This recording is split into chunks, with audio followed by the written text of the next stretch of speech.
ecología de comunidades.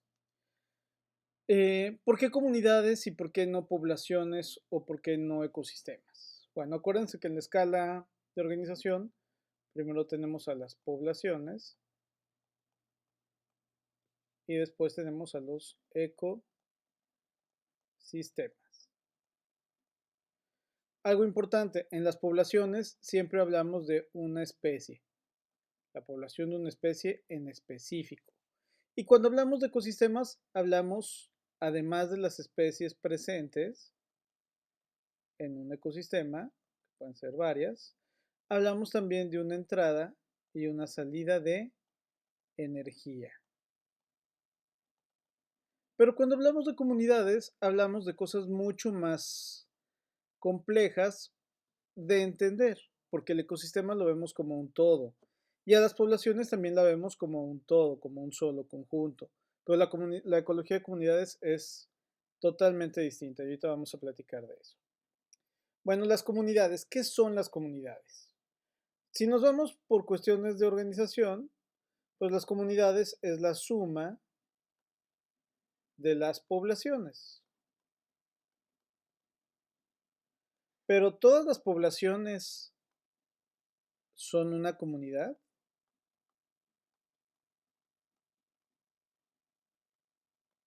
Por ejemplo, ¿cuál es la relación de las bacterias intestinales de la especie 1 con la especie 2? ¿Tendrán relación o no tendrán relación? ¿Cuál será la relación de la especie 1 con la especie 2?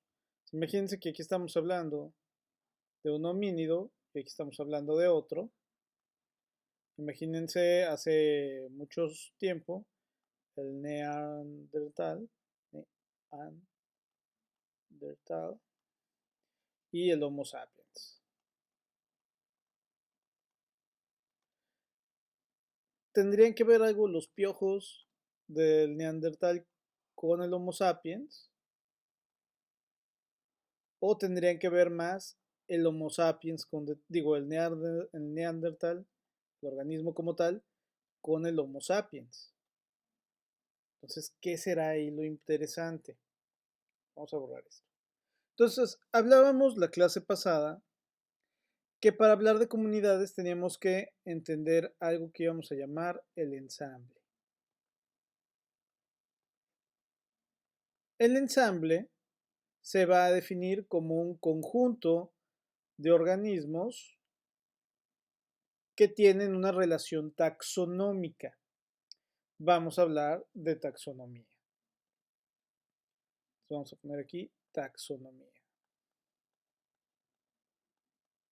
Vamos a hablar de taxonomía desde los reinos. Y entonces una planta tendría que ver con un animal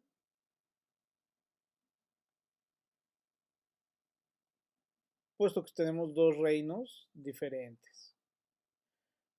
O podríamos hablar de una bacteria, o podríamos hablar de un hongo, o podríamos hablar de una arquea.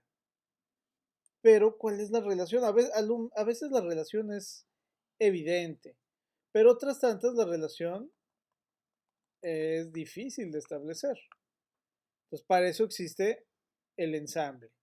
Por ejemplo, si yo voy a hablar de un sistema acuático, pues a lo mejor me pongo a hablar de los peces de ese sistema acuático.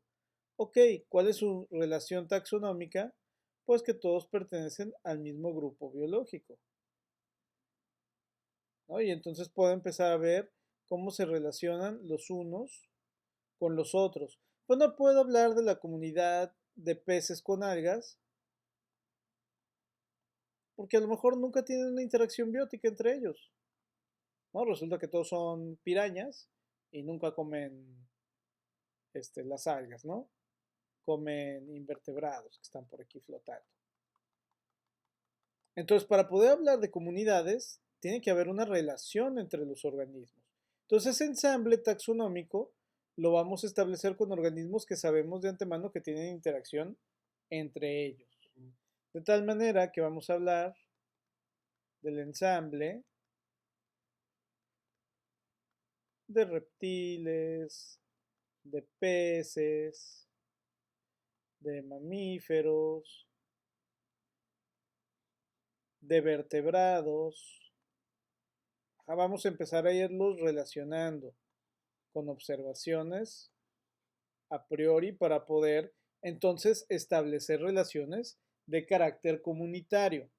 Entonces la comunidad tiene datos importantes que hay que medirle. Un dato importante que hay que medirle a las comunidades es la riqueza.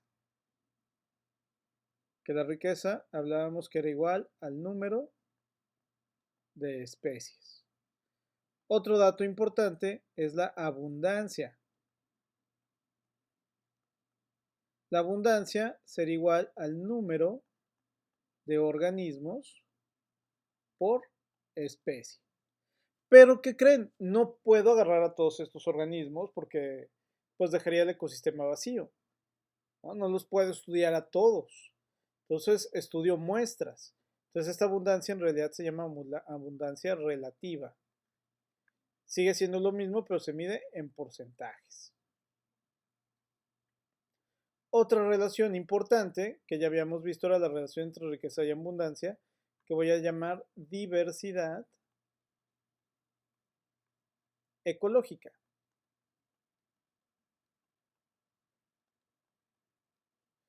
Y una más van a ser las relaciones tróficas que puedan establecerse entre los miembros de mi ensamble y otros miembros presentes en el ecosistema, otras especies. A esto de aquí le vamos a llamar la estructura de la comunidad. Si ustedes se regresan al artículo que acabamos de leer de los peces del Caribe, van a ver que hablamos de todos estos puntos. Hablamos de las comunidades y hablamos de cómo se estructuran. Y se observa que hay una estructura diferente entre cenotes, que llamamos viejos y jóvenes, y entre humedales. ¿No? Y en unos hay más especies, en otros menos, en otros más abundancia, en otros más diversidad, etc. Podemos establecer que hay una estructura para los cenotes, eran viejos o con vegetación y jóvenes o sin vegetación. Cenote joven sin vegetación, un cenote viejo con un montón de vegetación alrededor, o un humedal que ya tiene la vegetación adentro del agua. Entonces, eso se va a llamar la estructura de la comunidad. Y a esto nos vamos a referir con la ecología de comunidades. Hay autores, hay ecólogos, como uno que a mí no me gusta, que se llama Begon, que Begon dice que no existen las comunidades y que estas relaciones o estos datos son al azar. Pero existe otra persona que se apellida Ricklefs que dice que no, que las comunidades sí existen y que su existencia se demuestra por la estructura, es decir, por todas estas cosas que podemos medir. Existe algo que le vamos a llamar el modelo neutro que apoya a Begon. Pero el modelo neutro no es general, el modelo neutro solo se presenta en ensambles muy particulares y en condiciones de laboratorio, como las cajitas de bacterias. ¿Por qué? Porque en una cajita de bacteria, lo que crece aquí y lo que crezca acá, tal vez no tienen relación porque esta es una frontera infranqueable, este pedacito de caja Petri. Si fuera franqueable, tendríamos una relación y tendríamos una estructura de la comunidad. Es lo que dice Ricklefs. Begon dice que no, pero no hay ejemplos que apoyen a Begon. Más que cuando no tomamos en cuenta el concepto de ensamble, porque entonces dice Begon, bueno, ¿cuál es la relación entre todos los peces de los humedales contra las aves? Y pues a lo mejor no hay relación entre aves y peces porque son grupos muy disímiles que viven en lugares muy diferentes y que por lo tanto podrían no llegar a tener una relación entre aves y peces. Pero entre los peces o entre las aves sí hay una relación. O entre las especies de aves que son ictiófagas, es decir, que comen peces, podría haber una relación y tendríamos que buscarla solo entre ellos, no con todas las aves. ¿Entendido? Entonces, eso es lo que vamos a llamar ecología de comunidades y los elementos que le dan estructura a las comunidades, que son riqueza, abundancia relativa, es decir, por ejemplo, si tengo tres especies, de la especie uno hay 50% y de la especie 2 hay 45% y de la especie 3 pues el 5% restante. Esto se refiere a la abundancia relativa. La diversidad ecológica, que es la relación entre diversidad y abundancia, hay diferentes modelos. El R es el que más se acomoda a lo que yo hago. No nos vamos a adentrar en esto, es algo ya específico de ecólogos.